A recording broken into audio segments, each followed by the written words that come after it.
Well, welcome to my miniature world. I've been wanting to give you an update on my model railroad to show you how I occupy myself during the cold winter months. So let's get going. My name is Jonathan and I'm a caregiver for my wife Lynn, who has a permanent brain injury. Things are different now, but we're doing the best that we can. Join us as we experience the Lynn life.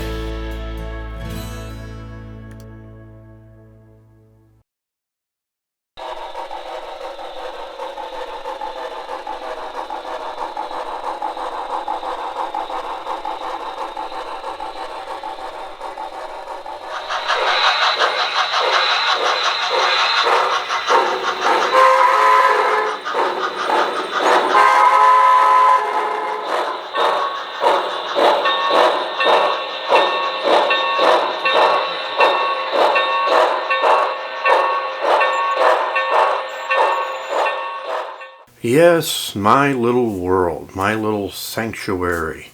I'm a firm believer that everybody should have some sort of a hobby.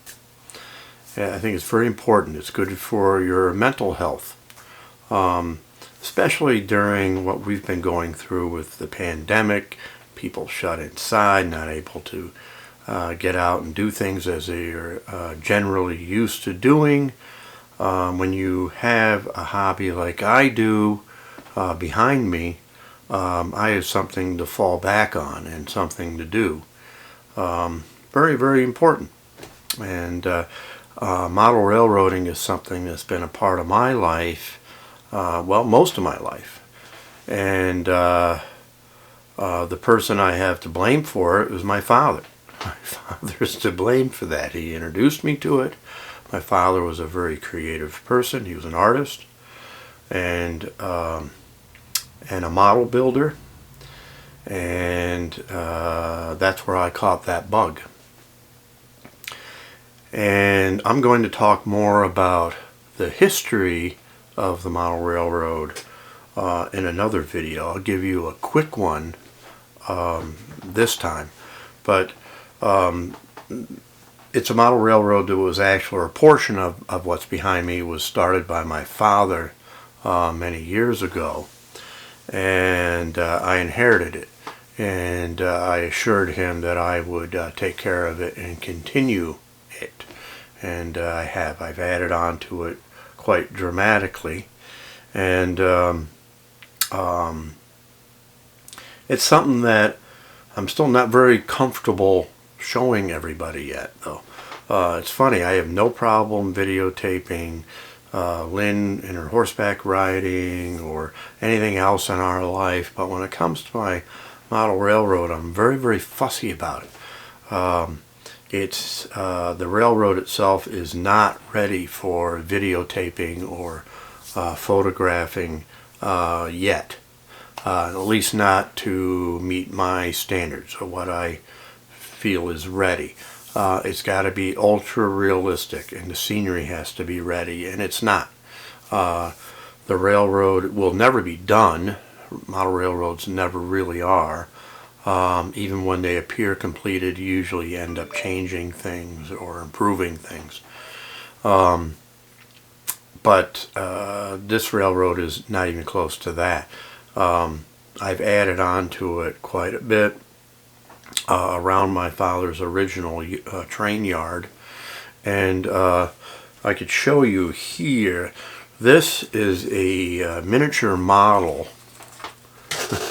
that my father made of the original model railroad, which is just a train yard, and this is actually in reverse of what he actually created. So he liked to work things out in a miniature first. And he did the same with his paintings. He would make a miniature version of his paintings before he made the large one. It was just the way he worked. So I get to see, even though this was never completed, I get to see what his original plan was. And it never was finished. Some of it was. And I've taken it beyond that. I've started to finish what he had started, and I've added on around it. So there's a lot of work. So During the summer months, I don't work on it as often because I'm outside. I'm riding my motorcycle in my free time. I might do stuff like that, plus a lot of yard work and other things. But during the winter months, when you kind of shut in up here, because it's very cold, it's wintry, and when I'm not tending to Lynn or helping out, or I'm not grocery shopping or cooking dinner or working, I work on this. And it's very therapeutic. It's very calming. When I can settle down, or when I can sit down and work on a model and start working and weathering it and making it look realistic. It's sort of like reading a book. When you read a book, you can kind of escape a little bit. That's what I do, or I feel like when I'm modeling. I feel like you've been taken away from your regular life, and you've sort of escaped a little bit. And it's very soothing, and I enjoy it. And I have something to show for it afterwards. And I do like to share what I've done with Lynn. For an example, this is a building that I finished just recently, and it's gonna go in next to the roundhouse that I've been working on, and there's a complete interior to the building. And before I actually install it in the model railroad, I'll bring it downstairs and I'll show it to Lynn, and so she can see what I've been working on. I like to show it off. My father's original railroad was what they call DC powered, direct current, and the locomotives ran on direct current. The model railroad behind us now is DCC, which stands for Digital Command Control. So it's all digital. The original locomotives that he had I no longer use, and I have all new ones, and they're all digital. They have sound. They work a lot more realistically and more detailed. And my father would have approved of this upgrade of going to DCC, even though he didn't really completely understand that at the time. He would definitely have liked this. He would have loved to see these locomotives, with the sound and everything, and smoke and all that stuff. He would have liked that.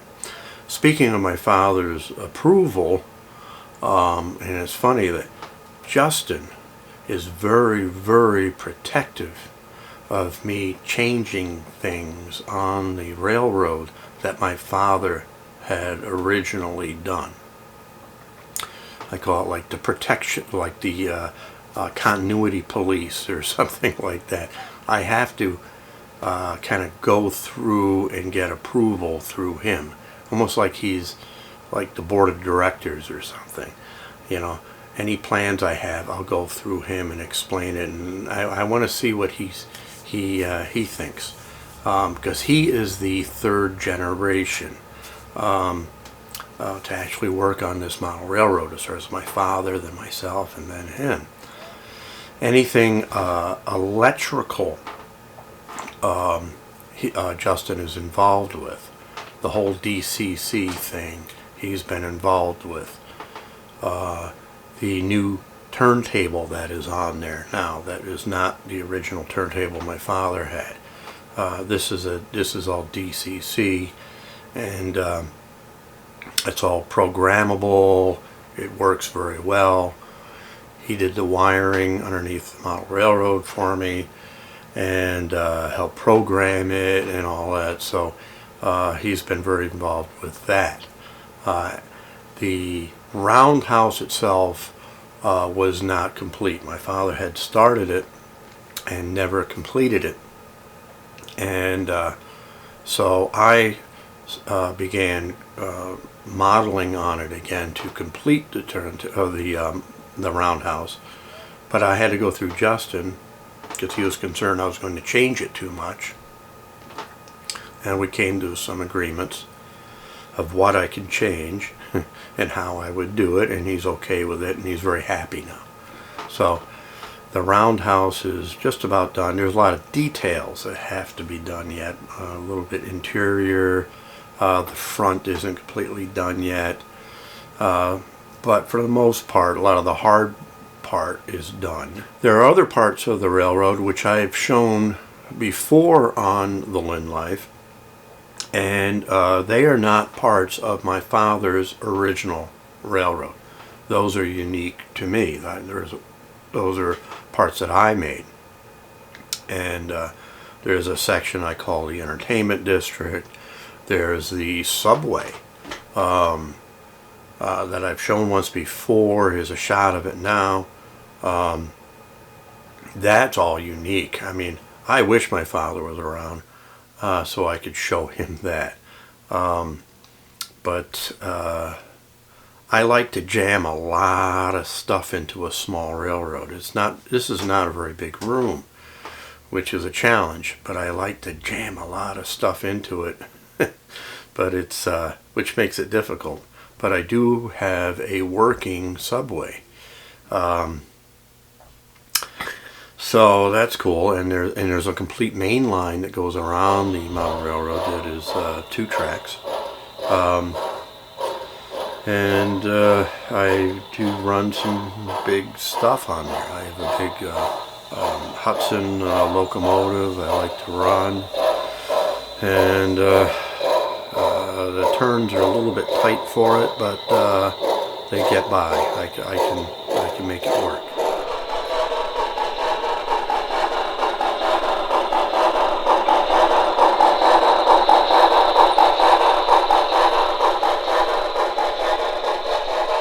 I hope you enjoy this. I know it's a little departure from what I normally do, but it's part of me. And it is my therapy, and that's what I enjoy doing. And if you don't have a hobby in your life, I recommend getting one. Anything, something that interests you, because it's a good thing. It's a really good thing. And if you're creating something using creativity, you have something to show for it. My creativity is both a blessing and a curse because I'm very fussy about things, and so I work a little bit too hard at it sometimes, I think, but I get a lot of satisfaction out of it, and I really, it's who I am. It's just who I am. It's what I got to do. So I'm compelled to be creative. I'm compelled to create. Even this YouTube vlog is creativity. I'm compelled to have to do it. Every week I'm compelled to do a video. Even if I have no idea what I'm going to do, I'm going to do it. And I'm not even sure what I'm going to do next week. I think it might be Lynn's horseback riding. But we'll see. And we'll see next week. And we'll see you next time on The Lynn Life.